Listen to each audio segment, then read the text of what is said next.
Hai.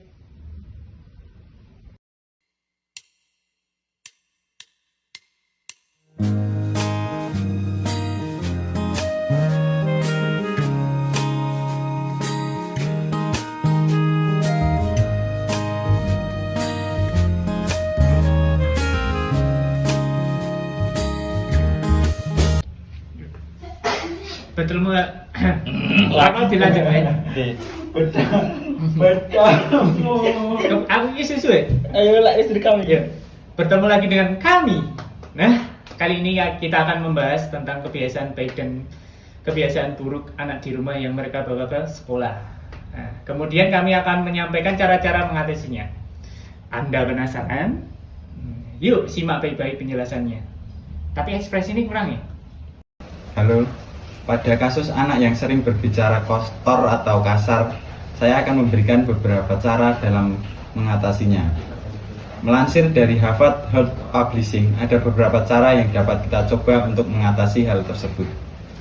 Yang pertama, hindari bereaksi berlebihan. Anda mungkin akan marah atau jengkel sebagai guru ketika mendapati anak berbicara kasar, baik kepada Anda maupun kepada temannya. Padahal sebaiknya Anda menahan diri agar tidak terbawa emosi jika hal ini terjadi. Jacqueline Sperling, psikologi dari Harvard Medical School mengatakan bahwa jika bereaksi Anda berlebihan terhadap tingkah anak yang tidak sopan, maka ia merasa berhasil mendapatkan perhatian. Di kemudian hari, ia mungkin akan mengulanginya lagi untuk menarik perhatian Anda. Yang kedua, beritahu anak bahwa berkata kasar itu tidak baik. Biasanya anak mengeluarkan bahasa yang tidak sopan karena mendengar dari orang lain. Sampaikanlah padanya bahwa hal semacam itu tidak layak untuk ditiru dan hal tersebut sesuai dengan profil pelajar Pancasila aspek kebinekaan global, yaitu perilaku pelajar Pancasila ini menumbuhkan rasa saling menghargai dan memungkinkan terbentuknya budaya baru yang positif dan tidak bertentangan dengan budaya luhur bangsa. Jelaskan pula bahwa bahasa tersebut adalah bagian dari kekerasan verbal dan ia telah berbuat jahat kepada orang lain jika mengucapkan perkataan tersebut. Yang ketiga, beri penjelasan dengan bahasa yang sederhana. Jika berbicara kasar dilakukan oleh anak yang masih muda dan belum mengerti apa yang ia katakan, maka Anda perlu menjelaskan dengan bahasa yang sederhana. Misalnya dengan berkata, "Adik, itu bukan ucapan yang baik ya." Hindari bahasa yang terlalu rumit. Hindari pula menjelaskan panjang lebar jika anak menanyakan alasannya. Hal itu hanya akan memicu rasa penasarannya untuk mengetahui arti dari bahasa kotor tersebut. Karena menurut tahap perkembangan Jean Piaget, anak sedang dalam masa operasional konkret, yaitu mereka belum bisa berpikir secara abstrak atau hipotesis. Tahap yang keempat adalah beri konsekuensi. Cara lain yang dapat Anda lakukan untuk menghentikan anak berbicara kasar adalah dengan memberikan konsekuensi berupa hukuman. Misalnya dengan melarangnya bermain gadget atau mengurungnya di dalam kamar sampai ia berjanji untuk tidak mengulangi perbuatan itu.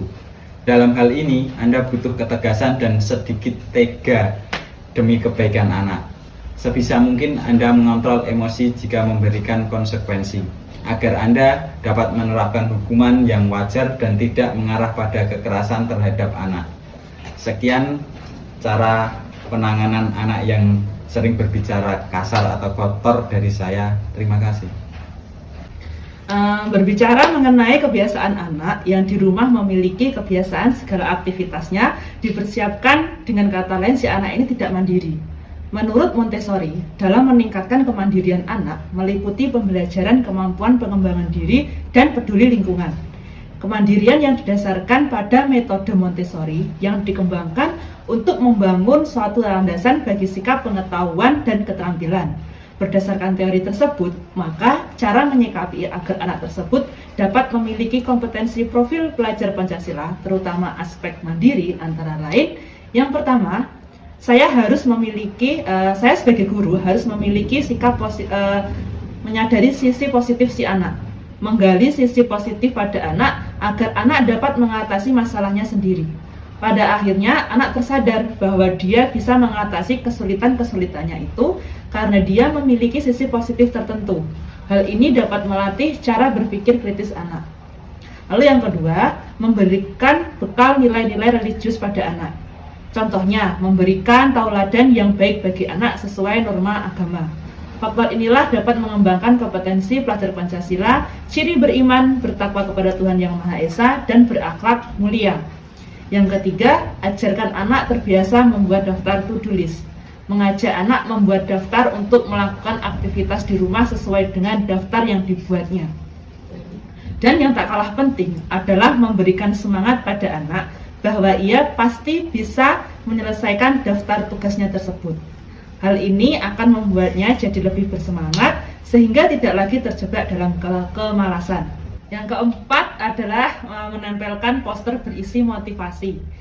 Cara mudah untuk membuat anak mampu memotivasi dirinya sendiri adalah dengan menempelkan poster-poster tokoh favoritnya. Misalnya, anak ini mengidolakan fisikawan Albert Einstein. Maka saya akan meminta anak untuk mencari poster yang dapat memotivasinya. Hal ini tentunya dapat meningkatkan kreatifan anak karena dapat memodifikasi dan menghasilkan sesuatu yang bermakna bagi dirinya. Lalu yang kelima, berikan konsekuensi dengan mengambil hak istimewanya. Saya akan membuat kesepakatan bersama dengan anak untuk menerapkan konsekuensi. Jika anak tidak selesai dengan tugasnya, maka saya akan mengambil hak istirahat anak setelah pembelajaran. Dengan demikian, anak akan berpikir untuk bertindak sesuai kesepakatan agar haknya tidak diambil. Itu saja yang dapat saya sampaikan. Terima kasih. Hai, bertemu lagi. Melanjutkan kebiasaan yang saya temukan terkait cara mendidik dengan keras dalam mendidik ketika anak melakukan kesalahan dan mengakibatkan tidak percaya diri anak serta kurang aktifnya anak dalam proses pembelajaran.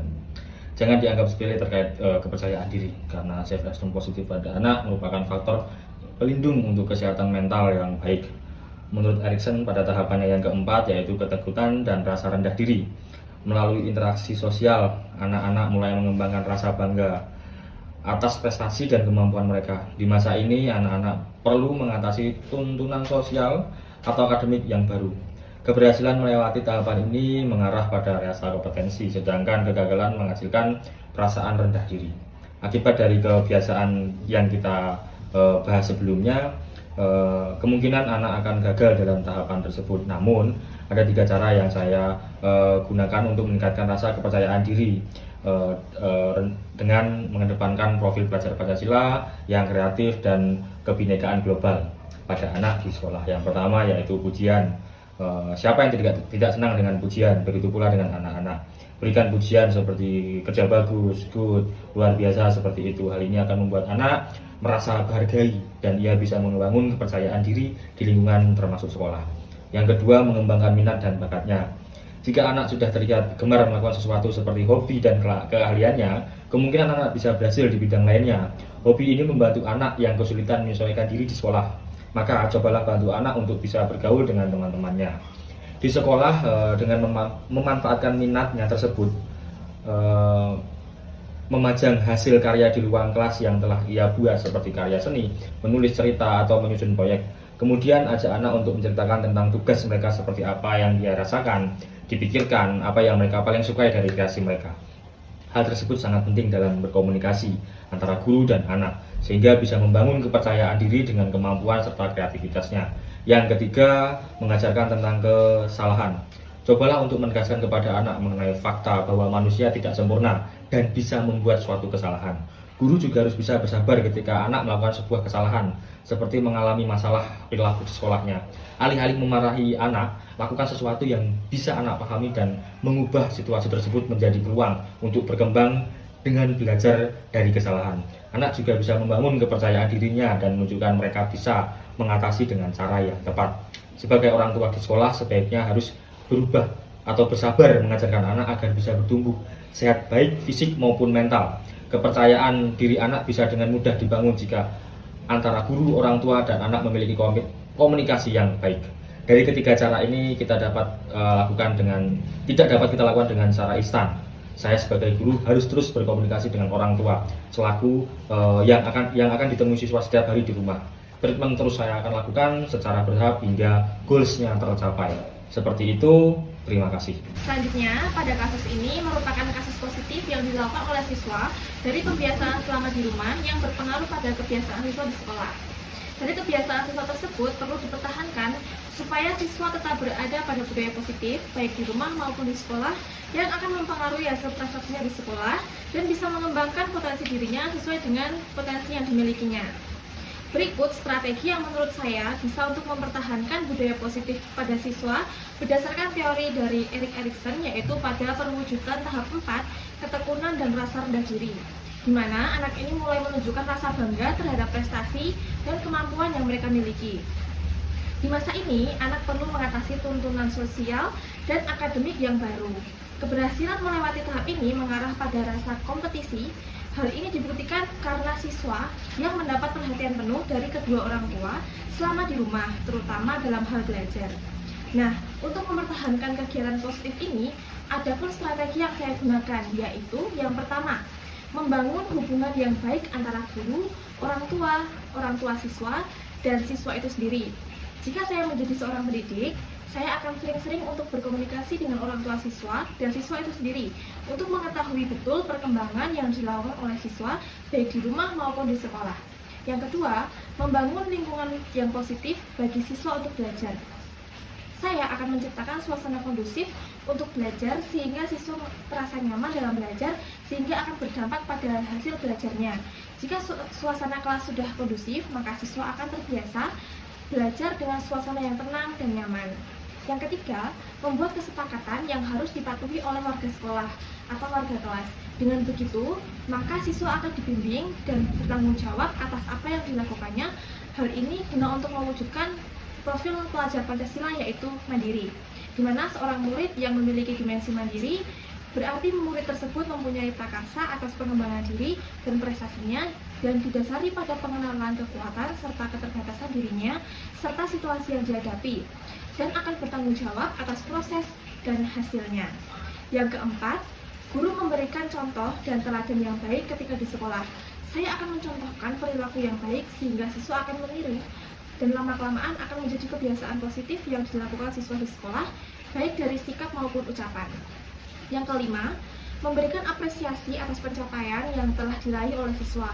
Saya akan memberikan apresiasi terhadap hasil yang diperoleh siswa berdasarkan kemampuan yang dimilikinya, sehingga siswa akan merasa senang dan lebih percaya diri. Sekian yang dapat saya sampaikan. Terima kasih. Akhirnya ganti baju guys, sumuk guys. Nah, lanjut ke topik lagi. Dari beberapa kebudayaan anak yang tadi kami sampaikan, menurut Ki Hajar Dewantara, budi pekerti atau watak atau karakter merupakan perpaduan antara gerak pikiran, perasaan, dan kehendak atau kemauan. Budi pekerti juga dapat diartikan sebagai perpaduan antara cipta dan karsa sehingga menciptakan karya atau psikomotor. Strategi kemampuan memecahkan masalah pribadi pada anak menurut perspektif Ki Hajar Dewantara dapat diterapkan dalam penanganan masalah-masalah di bidang pendidikan. Nah, masalah yang berhubungan dengan peserta didik dapat menerapkan sistem AMONG, yaitu mendidik anak tanpa tekanan, agar anak merdeka batinnya, merdeka pikirannya, dan merdeka tenaganya. Sikap kekeluargaan yang dapat diterapkan dalam sistem AMONG adalah membantu memelihara suasana, menciptakan iklim rasa tanggung jawab, rela berkorban, penuh pengabdian, kasih sayang, dan kemanusiaan.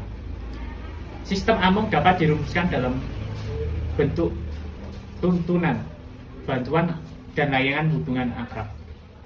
Memberikan bantuan dan layanan untuk meningkatkan kemajuan peserta didik secara optimal dengan bakat dan kodratnya. Nah, hal ini yang dapat mendasari kami sebagai pendidik untuk memberikan treatment sesuai dengan kondisi mereka saat ini, tanpa adanya paksaan, sesuai dengan kodrat pendidikan sebagai PAMONG. Kembali lagi dengan kami. Bagaimana penjelasan dari paparan tadi? Apakah sudah paham belum? Nah, boleh loh memberikan masukan dan tanggapan bagi kami. Terima kasih.